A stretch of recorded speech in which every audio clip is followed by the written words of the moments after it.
O Partido Popular de Pontevedra comeza o camiño cara ás eleccións municipais do vindeiro 2027. Farao con Rafa Domínguez repetindo como candidato. No se puede mirar al futuro con ideas del pasado.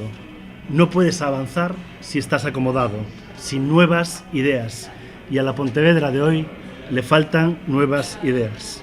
En Pontevedra hay que abrir las ventanas, porque en este momento huele a naftalina. Hoxe Domínguez presentou as liñas mestras do seu programa electoral. Unha das principais propostas pasa pola apertura da cidade cara á ría, na zona de San Roque e as Corvaceiras. Puedes pensar en Coruña, puedes pensar en San Sebastián, puedes pensar en Oporto.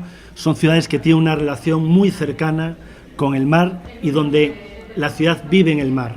Aquí Pontevedra esa relación no está bien hecha, que hay factores históricos, factores medioambientales, factores probablemente de diseño de ciudad, de plan seral, que han hecho que esa zona de la ciudad sirva solo para pasear y debemos buscar puntos de interés, puntos de impacto para que la gente quiera ir ahí hacer algo más que pasear. De acadar a alcaldía, o Popular comprometeuse a crear 1.500 novas prazas de aparcadoiro e a incrementar as zonas de servizo de 15 a 45 minutos. Tamén aposta por plantar 1.200 árbores no centro urbano e por mellorar o Parque das Palmeiras. En cuanto al Parque de las Palmeras, realizaremos un concurso de ideas para mejorarlo y hacerlo más verde. Es una parte de la ciudad en las que están peor cuidadas y sin duda una de las partes de la ciudad que debería hacernos sentir orgullosos a todos los pontevedreses. Redactar un peixón, construir unha cidade deportiva e unha biblioteca municipal e apostar por utilizar o Hospital Provincial como centro universitario son outras das cuestións que Domínguez levará no seu programa. Tamén se comprometeu coas parroquias. Las parroquias están abandonadas por el concello.